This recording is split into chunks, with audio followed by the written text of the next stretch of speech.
Hey everybody, I'm here today to show you and tell you how to fold a baseball cap for travel. And these will be easy instructions, so let's get right into this instructional tutorial video. So if you want to fold your baseball cap for travel, this is the video for you. I'll be showing you exactly how to do that, and these will be easy instructions. So what I want you to do is look at your baseball cap from the top. So you can see right here, this is the front of the baseball cap with the bill over here, okay, with the sort of the edge, and then it goes all the way to the back.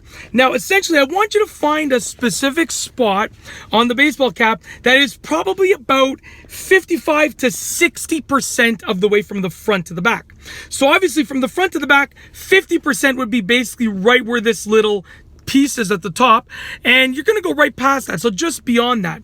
Now you can see on my baseball cap there's already actually a line right there, already a crease where I'm talking about. So basically, like almost like a finger space, if you're holding your index finger this way, a finger space behind that little piece at the top of the baseball cap.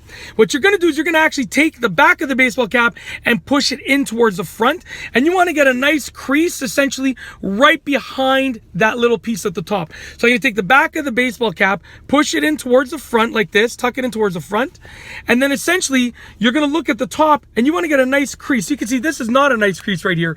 I'm going to create a nice crease just like this, okay? So I'm going to create a nice crease like that. And now, as you can see, I've created a nice crease, a nice straight crease all the way across the top, and we're just going to tuck this in like this. Okay, just make sure it's nicely tucked in, and you have your crease at the top that is nice and straight. You have the back tucked into the front, okay, just like that. And essentially, you can now take your baseball cap and pack it away.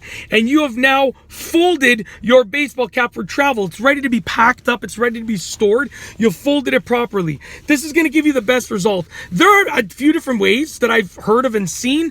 This is just the way. I don't wear baseball caps a ton, and I'm not a baseball cap collector or anything, but this is the way that I would fold my baseball cap for travel in order to pack it up in a suitcase or in a bag or anything like that. And the good thing is you can stack them like this. So you can get another baseball cap and just stack it. And you can get like 5 or 6 in a row just tucked into each other. So you can just keep tucking them into each other. And yeah, that's how you fold them for travel. Very, very simple. Once again, in this video, I've shown you and told you, in this video, I basically did a couple things. I showed you how to do something and I told you how to do something, okay? And the thing that I showed you and I told you how to do was how to fold a baseball cap for travel, and these were easy instructions. I tried to keep it short and sweet and straight to the point. Hopefully you enjoyed the video. And that's truly it. I got nothing else to say, so we're going to roll the outro. If you like this video tutorial, please be sure to give it a thumbs up. Let me know what you think down below as a comment. And of course, be sure to subscribe for more great videos just like this one. And that's all I have for you today. Thanks for watching.